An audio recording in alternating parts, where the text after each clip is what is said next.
Como disse aí o juiz Sérgio Moro, o ex-presidente Lula foi condenado por corrupção passiva e lavagem de dinheiro no caso do triplex do Guarujá, mas Lula tem repetido que é inocente. Na sentença do juiz Sérgio Moro, considerou que a OAS pagou mais de 2 milhões de reais em propina ao ex-presidente por meio da reserva e reforma do imóvel. O juiz escreveu que levou em conta documentos, perícias, notas fiscais da reforma, quebras de sigilo fiscal e bancário. Depoimentos de testemunhas e réus. A condenação foi mantida em segunda instância e a pena... Eles denunciaram o ex-presidente à justiça.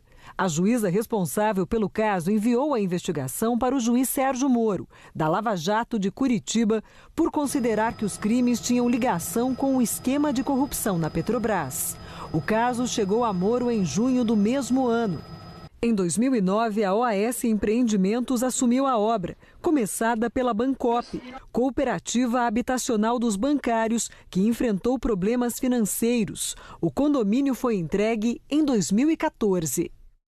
No Paraná, os procuradores da Lava Jato denunciaram o ex-presidente no caso do triplex em setembro de 2016. Disseram que a OAS pagou propina a Lula por meio da reserva e reforma do triplex e que manteve o imóvel no nome da construtora para esconder a real propriedade. Segundo o Ministério Público Federal, o dinheiro veio de um caixa geral de propina, ligado a 3 contratos da OAS com a Petrobras. Durante o processo em Curitiba, o juiz Sérgio Moro ouviu 75 testemunhas de acusação e defesa. Lula foi o último dos 7 réus a ser interrogado. O ex-presidente disse que visitou o apartamento, mas que não quis comprá-lo. O depoimento foi em maio do ano passado. A verdade é o seguinte, doutor Moro, eu vou repetir. Eu não solicitei, não recebi, não paguei nenhum triplex. Lula foi condenado em julho do ano passado por Moro a uma pena de 9 anos e 6 meses de prisão pelos crimes de corrupção passiva e de lavagem de dinheiro. Na sentença, o juiz levou em conta documentos, perícias, notas fiscais da reforma, quebras de sigilo fiscal e bancário, depoimentos de testemunhas e réus. E considerou que não era necessário o triplex estar em nome de Lula, porque o crime era justamente ocultar a propriedade. Moro considerou na sentença que Lula recebeu, por meio do triplex, mais de 2 milhões de reais em propina. Um dos réus, o ex-presidente da OAS, Léo Pinheiro, afirmou no interrogatório que o triplex estava reservado para Lula. O apartamento era do presidente Lula desde o dia que me passaram para estudar os empreendimentos da Bancop. Já foi me dito que era do presidente Lula e sua família, que eu não comercializasse e tratasse aquilo como uma coisa de propriedade do presidente. O Ministério Público afirma, juntou documentos que supostamente diriam isso, que esse apartamento, esse triplex, não teria sido colocado à venda jamais pela OAS. Nunca foi colocado à venda pela OAS. Desde lá de 2009. Desde 2009. Eu tinha uma orientação para não colocar à venda que pertenceria à família do presidente. Essas fotos mostram Lula e Léo Pinheiro numa visita ao triplex. As fotos também estão no processo.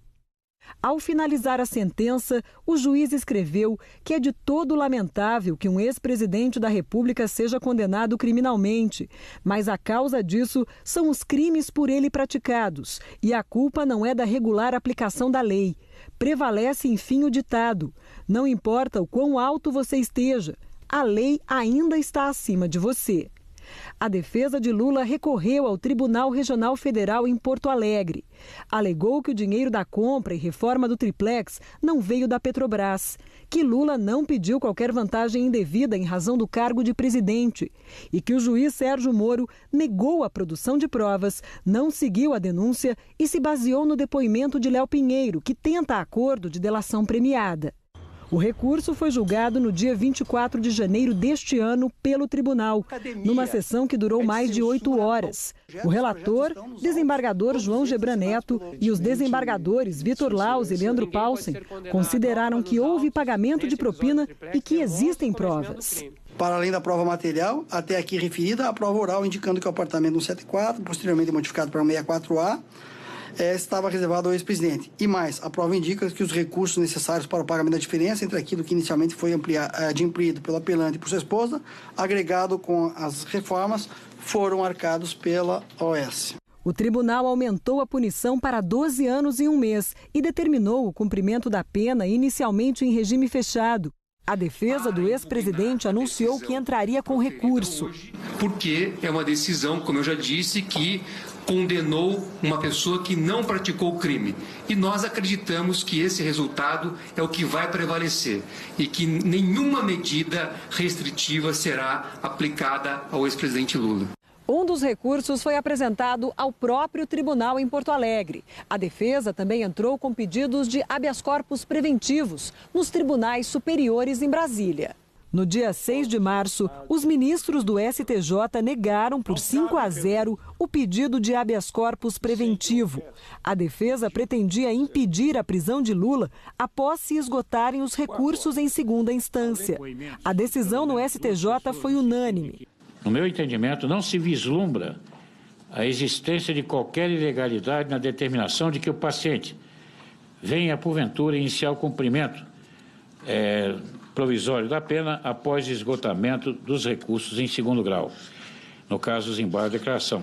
No dia 22 de março, foi a vez dos 11 ministros do Supremo avaliarem o pedido de habeas corpus preventivo.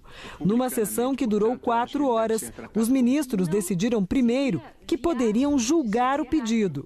Depois, como o ministro Marco Aurélio Mello não podia continuar na sessão porque tinha um voo marcado para um compromisso no Rio, a discussão sobre o mérito do pedido de habeas corpus preventivo, ou seja, se Lula teria ou não o direito de aguardar em liberdade o julgamento de todos os recursos, acabou sendo adiada.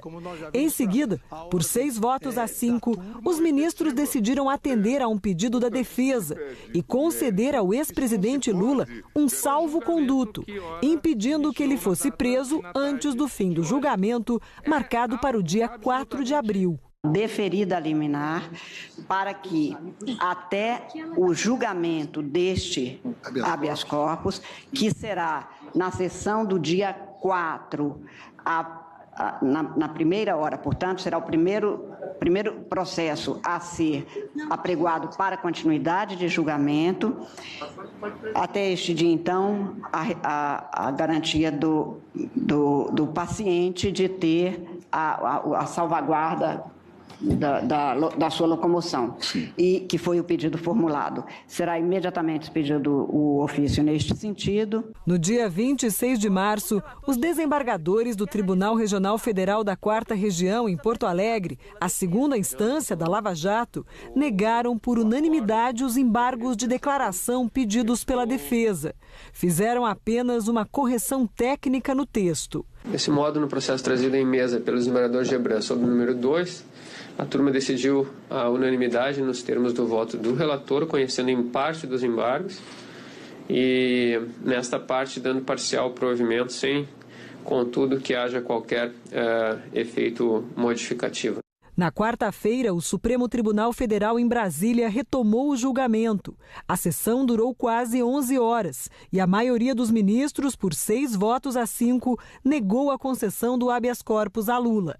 Com a decisão, caiu o último impedimento para a execução da pena do ex-presidente. No mérito, por votação majoritária, o Supremo Tribunal denegou a ordem nos termos do voto do relator, vencidos os ministros Gilmar Mendes e Dias Toffoli, numa parte menor, e os ministros Ricardo Lewandowski, Marco Aurélio e Celso de Mello, que concediam a ordem. Essa é a proclamação do resultado.